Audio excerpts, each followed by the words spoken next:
हाँ, खुशी दीदी थोड़ा-सा ज़ूम कर दीजिएगा बाद में। हाँ। जी, जी, आप प्रारंभ कीजिए। हुँ। मेरा आज का टॉपिक है इम्पोर्टेंस ऑफ ह्यूमन लाइफ, मतलब हमारे जो ये मनुष्य जीवन में हमें मिला है, ये इतना महत्वपूर्ण क्यों है? हमारे सभी गुरु वर्गों ने सभी को इसे बतलाया है। हाँ, खुशी दीदी। जैसे हमें पता है जब एक मनुष्य का जन्म होता है तो सबसे पहले वह शिशु अवस्था में होता है, फिर धीरे-धीरे बड़ा होता है तो उसकी बाल अवस्था आती है, उसके बाद फिर किशोर अवस्था मतलब फिर यौवन अवस्था में जब जाता है मतलब विवाह शादी करता है, आगे मतलब फिर संतान उत्पत्ति करता है और आगे मतलब अपनी उसको बढ़ाता है पीढ़ी को। फिर उसकी वृद्धावस्था आ जाती है और उसके बाद वे फिर मृत्यु को मतलब प्राप्त कर लेता है। मतलब उसकी मृत्यु हो जाती है। तो हम अगर इस पे विचार करें तो क्या सिर्फ़ हमें मतलब जो मनुष्य जीवन मिला है, कि या सिर्फ़ जन्म लेने, खाने-पीने के लिए और उसके बाद मतलब हम संतान उत्पत्ति करें, विवाह आदि करें, उसके बाद मतलब हमारी मृत्यु हो जाए, क्या हमें इसी के लिए मिला है? मतलब जैसे हमने कई बार भी मूवीज़ में इस तरह के मतलब गाने सुने हैं, स्टूपिड से सॉन्ग ऐसे होते हैं कि खाओ पियो ऐश करो, मतलब ज़िंदगी के सारे मज़े कैश करो, मतलब ऐसे सब कुछ हमने सुना है कि बस हम जीने आए हैं, तो हमें मतलब खाना-पीना है, मौज करनी है बस मतलब उसके बाद क्या होता है मतलब मर जाना है। मतलब हमें सोचते हैं कि दुनियादारी की जो खुशियाँ हैं, ये सब मौज-मस्ती जो हम कर रहे हैं या फिर जो हमारी मतलब ये संपत्ति है, क्या हम इसे कुछ भी अपने साथ नहीं ले जाते? अपने साथ जो हम कुछ ले जाते हैं मतलब सिर्फ़ वो भगवान का भजन ही होता है और वो सिर्फ़ जो हमें से मतलब मनुष्य देह में हमें प्राप्त होता है। तो उसमें बता रहे हैं जो ये मनुष्य जीवन हमें मिलता है, कितनी-कितनी मुश्किलों से मिलता है और उसमें भी जैसे भगवान ने इतने सारे जीवों की मतलब उत्पत्ति करी है, जीव बनाए हैं। तो इसमें बताया गया है इस पहले श्लोक में कि जीव जो हैं वो कितने प्रकार के होते हैं। इसमें बता रहे हैं जलजा नवलक्षाणि स्थावर लक्ष विशन्ति कृमयो रुद्र संख्या पक्षिणाम दश लक्ष लक्षकम। सॉरी थोड़ा मिसप्रिंट हो गया था ये। त्रिलक्ष त्रिश लक्षाणि पशवशा चतुर्लक्षाणि मानुषा। इसमें बता रहे हैं जो जल में रहने वाले जीव होते हैं, उनकी संख्या होती है 9 लाख। स्थावर जो होते हैं यानी कि उसमें वृक्ष, लताएँ आदि सब आ जाती है, उनकी होती है 20 लाख। कीड़े-मकोड़े जो है अभी बोला गया है रुद्र संख्या मतलब कीड़े-मकोड़े जो हैं वो 11 लाख हैं। पक्षियों की जो प्रजातियाँ हैं मतलब सॉरी संख्या नहीं, उनकी जो स्पीशीज़ होते हैं प्रजाति टाइप्स मतलब इतने प्रकार के वो होते हैं। पक्षी जो बताए हैं वो 10 लाख बताए हैं और पशु जो सबसे ज़्यादा इनकी है वो 30 लाख होती है और जो मनुष्य है जिसमें मतलब हम सब आ जाते हैं, वो 4 लाख बताई गई है और मनुष्य के मतलब प्रकार बताए हैं इसमें, जैसे इसमें हम जो सादा मतलब मनुष्य हैं, इसमें ब्रह्म, राक्षस आदि मेरे ख्याल से अब ये जो भूत-प्रेत योनियाँ ये सब होती हैं, ये सब भी इसके अंदर आ जाती हैं। ये तरह-तरह की प्रजातियाँ इसमें होती है। अब इसमें बताया गया है कि जैसे जो मनुष्य देह हमें मिली है, इसे अत्यंत ही दुर्लभ बताया गया है।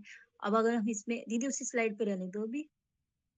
जैसे मनुष्य देह जो हमें मिली है, अब हम इसमें आके भजन करेंगे, तो हमारे लिए जो जीवन हमें मिला है, यह मतलब सार्थक सिद्ध होगा। लेकिन अगर इसमें आकर भी हम अगर भजन नहीं कर रहे हैं, क्योंकि जैसे ये पेड़-पौधे हो गए, जल में रहने वाले जीव हो गए, अब इनको जाके कौन महाप्रसाद दे रहा है? क्या ये भगवान का कीर्तन आदि सुन सकते हैं? जैसे जल में रहने वाले क्या ये कीर्तन सुन सकते हैं? चलो कभी-कभार मतलब ऐसा हो गया कि भक्त लोग कुछ जाते हैं, किसी न किसी तरह अगर वो जल में आके स्नान करे, उनका उन्हें चरणामृत मिल गया या फिर कभी कोई प्रसाद वगैरह उन्हें मिल गया, तो वो तो भगवान का कीर्तन भी नहीं सुन सकते। ये उस योनि में मतलब पॉसिबल नहीं है। अब जैसे ये वृक्ष लताएँ हो गई, तो क्यों बोला जाता है उच्च स्वर में कीर्तन करने के लिए ताकि जो ये स्थावर वृक्ष लताएँ हैं, आस-पास के कीड़े-मकोड़े हैं, ये भी सुन सके। पर ये भी जब होता है हर जगह तो भक्त नहीं होते, हालाँकि कोशिश हो रही है कि भक्तों की संख्या बढ़े। कीर्तन प्रचार बढ़े जो कि गुरुदेव का चैतन्य महाप्रभु जी का मनोविष्ट है, उसके अनुसार सब प्रयास कर रहे हैं कि ज़्यादा से ज़्यादा हो। लेकिन फिर भी भक्त लोग कितने हैं? मुट्ठी भर। कुछ ही भक्त भी हैं, अपनी तरफ से मतलब प्रचार करने की कोशिश कर रहे हैं, जो मतलब सबका जन कल्याण के लिए कर रहे हैं। लेकिन सबके पास ये मतलब क्या कहेंगे सुअवसर, सबके पास ये सुअवसर नहीं है कि वो भगवान का भजन कीर्तन कर सके। तो ये इसमें बताया कि अन्य-अन्य प्रकार की योनियाँ जो हैं इसमें मनुष्य योनि ही श्रेष्ठ बताई गई है। ना वो भगवान का कीर्तन कर सकते हैं, ना वो भगवान का महाप्रसाद ग्रहण कर सकते हैं। तो कृष्ण सेवा करने के लिए जो कृष्ण सेवा करने के लिए जो हमें सुअवसर मिलता है, वह हमें इस मनुष्य देह में ही मिलता है। अब इसमें आगे बता रहे हैं नेक्स्ट स्लाइड दीदी।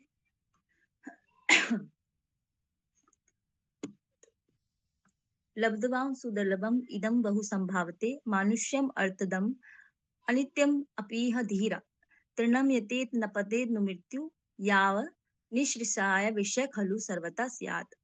यानी कि अनेक अनेक जन्मों के बाद जो है ये मनुष्य जन्म और मृत्यु के पश्चात हमें मनुष्य शरीर मिलता है, ये मनुष्य देह प्राप्त मिलती है मतलब हमें।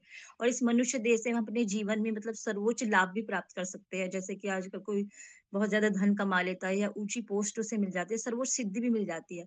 लेकिन हमारे जो हमें ये मनुष्य देह मिलते हैं, इसकी मतलब परम सिद्धि किसमें मानी जाती है, जब हमें भगवत सेवा मिल जाए, हमें भगवान की चरणों की सेवा मिल जाए, तो हमें उसी के लिए प्रयास करना चाहिए।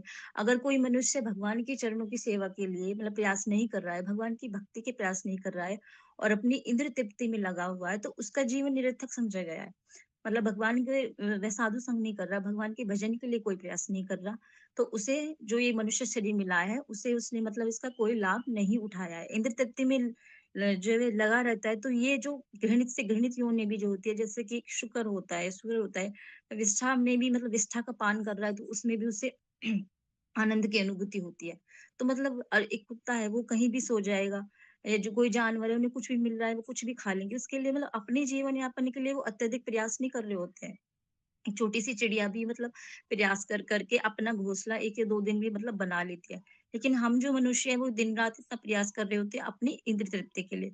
तो यही जो हमें प्रयास है वो हमें भगवान की भक्ति में लगाना चाहिए, ना कि इंद्र तृप्ति में। तो जो मनुष्य आखिरकार इंद्र तृप्ति जो सबसे घृणित योनि में भी उपलब्ध है, जबकि मनुष्य जो है कृष्ण चेतना जो है, जबकि कृष्ण चेतना केवल मनुष्य के लिए ही संभव है। तो इसमें यही बता रहे हैं कि जो हमारे ये मनुष्य शरीर मिला है, वह हमें कृष्ण भक्ति में लगाना चाहिए, ना कि अन्य-अन्य अपनी इंद्र तृप्तियों के लिए। नेक्स्ट स्लाइड दीजिए। इसमें नेक्स्ट श्लोक में बता रहे हैं, निर्देहं माद्यं सुलभं सुदुर्लभं प्लवं सुकल्पं गुरुकर्णधारं मयानुकूलेन नभस्त्वतेरितं पुमान् भवाब्धिं न तरे सा आत्मः। तो मानव शरीर जो हमें मिला है, मानव शरीर जो इसमें बता रहे हैं कि जो हमें मानव शरीर मिला है, यह अत्यंत ही दुर्लभ है, मतलब सुदुर्लभ इसे बताया गया है। कितनी मुश्किलों से हमें ये मिलता है और अगर हमें ये मिल भी गया है और हम इसका पूरी तरह से मतलब लाभ नहीं उठाते हैं, तो हम अपने साथ ये बहुत ही गलत करते हैं और ये मतलब एक दुर्लभ उपलब्धि से बताया गया है। दुर्लभ उपलब्धि क्यों बता रहे हैं कि हम ये मतलब पॉसिबल नहीं है कि हम हर योनि में मनुष्य ही बनेंगे। हमारे कितने-कितने करोड़ों-करोड़ों जन्म हो गए हैं। कभी हम साँप, कीड़े, छिपकली, जानवर, पक्षी, कोई मांसाहारी जानवर कभी क्या बन के आए, मतलब अलग-अलग जन्मों में हम कष्ट भोग के आए हैं और इतनी मुश्किल से कभी किसी मतलब पूर्व जन्म की सुकृतियों के कारण या फिर पुण्य कर्मों के कारण हमें ये मनुष्य देह मिलती है और उसमें भी आकर अगर हम भजन नहीं कर रहे होते हैं, तो ये फिर ये इस शरीर मतलब इस शरीर के सॉरी मतलब मानव जो ये हमें शरीर मिला है, इसका ये मतलब हम लाभ नहीं उठा रहे हैं, ये बताया गया है। और इसमें बता रहे हैं कि जैसे जो हमारे शरीर जो हमें मिला है, इसकी तुलना एक उससे नाव से की गई है। जैसे हमारा जो भौतिक शरीर हमें मिला है, इसकी तुलना हमें नाव से की गई है और इसके गुरु कौन बताए गए हैं? इसके गुरु बताए गए हैं, इसको जो कैप्टन बताए गए हैं, वो गुरु बताए गए हैं, आध्यात्मिक गुरु। अब जैसे एक नाव है, वो समुद्र में है, अगर उसमें कोई भी मतलब कैप्टन ना हो और वो तूफानों में चल रही है, लहरें ऊँची-ऊँची उठ रही है, तो क्या मतलब अपनी मंजिल उद्देश्य से मतलब कभी पहुँच पाएगी? जो उसका गोल है, जहाँ वह जाना चाहती है, कभी भी नहीं पहुँच पाएगी। लेकिन अगर उसे कोई मतलब उचित वो मिल जाए, कैप्टन मिल जाए, इंस्ट्रक्टर मिल जाए, तो वह आसानी से पहुँच सकती है। अब हमें जो ये शरीर मिला है, इसके हमारे जो कैप्टन है, वो हमारे गुरु हैं, आध्यात्मिक गुरु हैं, जो कि क्या करते हैं भगवान की जो हमारी सॉरी दिशा निर्देश है, जो हमें मतलब शास्त्रों में अनुकूल दिशा निर्देश दिए गए हैं, वो हमारी क्या है, एक नाव को चलाने वाली अनुकूल हवाएँ हैं। तो हमें उनके अनुसार अपने इस शरीर को, अपनी इस नाव को चलाना है। अगर हम एक कैप्टन का, अपने आध्यात्मिक गुरु का चरणाश्रय करते हैं, मतलब उनकी शरण ग्रहण करते हैं, तो हम इस भवसागर से प्राप्त मतलब पार हो सकते हैं। अन्यथा इस भवसागर को जो कि दुखों से भरा है, जिससे मतलब दावानल भी बोला गया है, जिसमें कष्ट ही कष्ट है, तो हम इसे मतलब पार नहीं कर सकते। मतलब ये इतना कष्टकारी है कि कई बार जो लोग होते हैं मतलब वो दुखी होकर सुसाइड तक भी कर लेते हैं। तो मतलब वो अपनी इस नाव को ही नष्ट कर देते हैं। तो इसको पार लगाने के लिए गुरुदेव को हमें मतलब कैप्टन बनाना ही पड़ेगा। और जो व्यक्ति मतलब ऐसा नहीं करता है, मतलब वो अपने आत्मघात मतलब आत्मा का क्या बताया गया है? आत्मघाती बताया गया है, हत्यारा बताया गया है। नेक्स्ट स्लाइड नेक्स्ट श्लोक है इसमें, ऋषभ उवाच। और जो ये पिछला वाला श्लोक था, ये मतलब श्री कृष्ण जी बता रहे होते हैं, उसमें उद्धव जी को मतलब बता रहे होते हैं और जो इसमें बता रहे हैं ऋषभ जी, नायम देहो देभाजाम निर्लोके कष्टान कर्म नरहते विन भुजाये विंगुजामि तपो दिव्यं पुत्रकायेन सत्वं शुद्धेस्मादं ब्रह्म सौख्यम त्वंतम। श्रीमद् भागवतम का ये श्लोक है। इसमें श्री ऋषभ महाराज जी हैं, वो अपने पुत्रों के बता रहे हैं कि जो हमें ये मनुष्य शरीर मिला है, तो हमें सिर्फ मतलब ऐसा नहीं करना कि इस सिर्फ शरीर को हम इंद्र तृप्तियों में ही लगाए रखें, सिर्फ अपनी इच्छाओं, कामनाओं, वासनाओं को पूर्ण करने में ही हम लगे रहे। जो हमें ये शरीर मिला है, जो इंद्र तृप्ति होती है, वो क्या अन्य-अन्य जानवर जो होते हैं, वो भी करते हैं। जैसे कि यहाँ पे उन्होंने उदाहरण दिया है, एक कुत्ता जो होता है और एक जो सूअर होता है, मतलब वे भी अपनी इंद्र तृप्तियों के लिए प्रयास करते हैं और उसमें मतलब वो खुश रहते हैं। मल खाने वाले कुत्ते और सूअर से उन्होंने तुलना की है। तो जो व्यक्ति सिर्फ़ अपनी इंद्रिय तृप्ति करके मतलब इस जीवन यापन करता है और उसकी मृत्यु हो जाती है, उसका जीवन मतलब निरर्थक बताया गया है। अगर वह मतलब कुछ भी प्रयास नहीं कर रहा है अपने इस भौतिक देह से, इस शरीर से भगवान की भक्ति का, तो उसका जीवन जो है निरर्थक बताया गया है। अब जे एक कुत्ता है, मतलब वह कहीं भी सो जाता है, कुछ भी उसे मिल जाएगा, उसे वो खा लेगा और सूअर भी अपने विष्ठा-पान में खुश है। वहीं ये जो ऊँट, अन्य सभी जानवर हैं, जो उन्हें मिल रहा है, वो उसमें संतुष्ट है। लेकिन एक मनुष्य है, जो सुबह से लेके रात तक मतलब एक गधे की तरह प्रयास करता रहता है।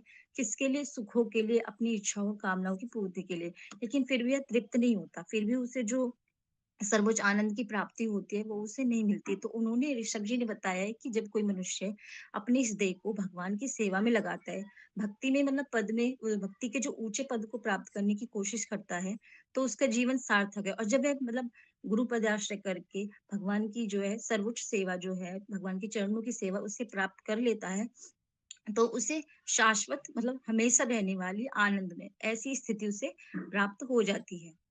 नेक्स्ट स्लाइड दीदी। फिर नेक्स्ट श्लोक में बता रहे हैं, श्री प्रहलाद महाराज जी ने भी इसी से जुड़ी हुई शिक्षा दी है। ये सब भगवान के सभी श्रेष्ठ भक्त हुए हैं और जो कि मतलब जिन्होंने गुरु का आश्रय भी किया और जो मतलब मनुष्य को जो इस भवसागर में आ गए हैं तथा कष्ट भोग रहे हैं, इससे पार लग जाए और अन्य जीवों का कल्याण हो जाए, इसलिए उन सबने हमको ये महत्वपूर्ण शिक्षाएं दी हैं। उसी में प्रहलाद महाराज जी की भी आती है। श्री प्रहलाद उवाच मर्तिन्य कृष्णे परतः स्वतो वा मिथ्यो अभिपतेत गृहवृतानाम अदांत गोभीर्विष्टाम तमिश्रम पुनः पुनश्चरिवित चवर्णाम। इसमें श्री प्रहलाद महाराज जी बता रहे हैं कि जो मनुष्य होता है जब उसे ये शरीर मिल जाता है तो वह मतलब बार बार क्या करता है, इस भौतिक शरीर के लिए सुख के लिए, भौतिक सुखों के लिए क्या करता है, बार बार अपनी मतलब इंद्र तृप्तियों में लगा रहता है, अपनी जो हमारी इच्छाएं हैं, वासनाएं उन्हें पूर्ण करने के लिए विश्व भोग में लगा रहता है और जो अपनी इंद्रियां हैं स्वयं की उन्हें नियंत्रित नहीं कर पाता, उन पे उसे कंट्रोल नहीं होता। जिसमें हमने उपदेशामृत के श्लोक में भी सुना है, काम, क्रोध, वेग ये सब आदि, इन पे उसे अपना कंट्रोल नहीं होता, जिह्वा पे उसे कंट्रोल नहीं है। डेली डेली हम साधारण खाना खा लें, 3-4 दिन बाद हमें कुछ अच्छा खाने की इच्छा हो जाती है, जैसे हमारा उदर का वेग, जिह्वा का वेग हम कंट्रोल नहीं कर पाते। हमारे जो ये पाँचों इंद्रियाँ बताई गई हैं, तो हम कुछ ना कुछ देखना चाहते हैं, अच्छी स्मेल हमें चाहिए। कुछ हम अगर गानों को सुन रहे हैं, तो वो भी रुचिकर हमें मतलब अच्छा म्यूज़िक हम सुनना चाहेंगे। मतलब पूरे दिन हमारा मतलब हमारी इंद्र तृप्ति में ही जाता है कि हम कैसे न कैसे अपनी इंद्रियों को शांत करें। तो इसमें प्रहलाद महाराज जी ने जोर डाल के कहा है कि जो व्यक्ति सिर्फ़ अपनी इंद्रिय तृप्ति में लगा रहता है और अपनी इंद्रियों पे कंट्रोल नहीं कर पाता, वह नरकगामी होता है। मतलब वह नर्क की ओर अग्रसर होता जा रहा है धीरे-धीरे। वह भजन का कोई भी प्रयास नहीं कर रहा है और वह बार-बार, उन्होंने इस शब्द को बोला है कि वह बार-बार चबाए हुए भोजन को चबा रहा है। यानी कि बार-बार चबाए हुए बार-बार पुनः-पुनः जो पूर्व-पूर्व जन्म में हम मतलब गलतियाँ करके आए हैं, पूर्व-पूर्व जन्म में हमने यही किया है। अपनी इंद्र तृप्ति के लिए ही काम किया है, अपने जो भोग वासनाएँ हम लगे रहे, जैसे कि मैथुन आदि सब करना, ये अन्य-अन्य योनियों में भी है और इसके लिए ज़्यादा प्रयास भी नहीं करते। अगर मनुष्य देह में आके भी हम सिर्फ़ यही सब भोग वासनाओं में लगे रहते हैं और भगवान के भजन के लिए कोई प्रयास नहीं करते, जैसे हमें नियम बताए जाते हैं ब्रह्मचर्य आदि, संयम से रहना, धैर्य और शास्त्रानुकूल वाक्यों को मतलब अपने जीवन में ग्रहण करना, पालन करना, अगर हम सभी चीज़ों को नहीं करते, तो हम ये शास्त्रों के विरुद्ध तो है ही और इसे हमें मतलब नर्क की ओर हमें अग्रसर करता है। अब इन सभी सारे श्लोक के माध्यम से हमें मतलब बता रहे हैं कि अगर जो हमें मनुष्य जीवन जो मिला है, इसकी क्या इम्पोर्टेंस है, हम ये समझ नहीं रहे हैं, तो हमें भजन करने के लिए मिला है। श्री राधा कृष्ण की युगल सरकार के चरणों की उपासना करने के लिए मिला है और हमें गुरुदेव के चरणों का आश्रय ग्रहण करके पूर्व-पूर्व में जो हमने गलतियाँ की हैं अन्य-अन्य जन्मों में वो तो ठीक है, लेकिन उन सबको भूलते हुए अब हमें अच्छा अवसर मिला है, हरि नाम ले, हरि नाम को मतलब निरपराध होके चरणाश्रित होके गुरु के नाम करें और मतलब भगवत धाम को जाएँ। अगर इस जन्म में मतलब हो नहीं पाता ऐसे पॉसिबल कि हम एक ही जन्म में सिद्ध हो जाएँगे, लेकिन हम प्रयास तो कर सकते हैं, अपनी कमियों को मतलब सुधार सकते हैं और इतना ही कह के मैं अपनी वाणी को विराम दूँगी। अ, थैंक यू दीदी और जो गलती हुई उसकी क्षमा करना। वांछा कल्पतरुभ्यश्च कृपासिन्धु एव च पतितनां पावनेभ्यो वैष्णवेभ्यो नमो नमः।